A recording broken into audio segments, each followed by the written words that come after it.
ప్రస్తుతం గుజరాత్లో బీసీసీఐ ద్వారా నిర్వహించబడుతున్న దేశంలోని అత్యంత ప్రతిష్టాత్మకమైన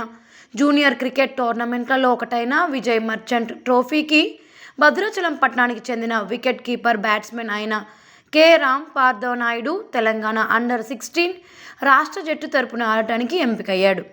భద్రాచలంలో పుట్టి పెరిగిన రామ్ 7వ తరగతి వరకు క్రాంతి విద్యాలయంలో చదివి క్రికెట్పై మక్కువతో హైదరాబాద్లోని ఢిల్లీ పబ్లిక్ స్కూల్ నాచారం బ్రాంచ్లో జాయిన్ అయ్యాడు. 2022-23 సంవత్సరానికి గాను హెచ్సిఏ స్కూల్ లీగ్ మ్యాచ్లో ఢిల్లీ పబ్లిక్ స్కూల్ తరపున 27 ఫోర్స్ 187 పరుగుల సెంచరీతో అత్యధిక వ్యక్తిగత స్కోర్ సాధించాడు. అంతేకాకుండా ఢిల్లీలో ఎంఎస్ ధోని నిర్వహించిన ఎంఎస్ ధోని క్రికెట్ టోర్నమెంట్కి 2023లో 20 దేశాలకు చెందిన క్రీడాకారులతో నిర్వహించిన క్రికెట్ టోర్నమెంట్లో సైతం పాల్గొన్నారు. అంతేకాకుండా మే నెలలో హైదరాబాద్లోని రాజీవ్ గాంధీ అంతర్జాతీయ స్టేడియంలో హెచ్సిఏ నిర్వహించిన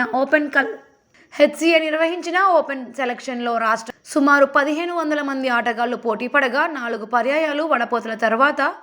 30 మంది ఆటగాళ్లలో ఒకటిగా స్టేట్ క్యాంప్కి సెలెక్ట్ అయ్యే హెచ్సిఏ నిర్వహించిన విజయ్ మర్చెంట్ ప్రాబబుల్ మ్యాచ్లో ఓపెనర్గా వచ్చి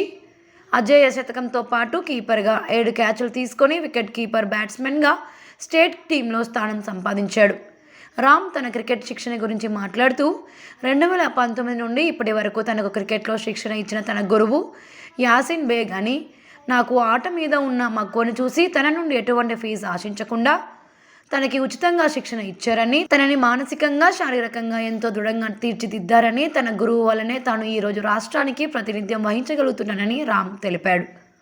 క్రికెటర్గా సాధన చేస్తున్న ఇంత తక్కువ సమయంలోనే రాష్ట్రానికి ప్రాతినిధ్యం వహించడం నిజంగా తన అదృష్టంగా భావిస్తున్నానని, ఇదంతా తన గురువు చలవే అని, అంతేకాకుండా తనకి క్రికెట్లో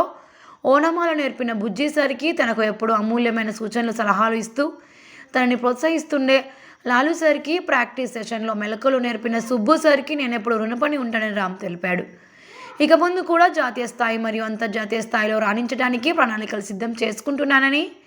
దానికోసం శక్తి వంచన లేకుండా కృషి చేస్తానని, భద్రాద్రి శ్రీ సీతారామచంద్ర స్వామి వారి దీవెనలు మరియు పెద్దల ఆశీర్వచనాలు ఎల్లప్పుడూ తనపై ఉండాలని కోరుకుంటున్నట్లు రామ్ తెలిపారు.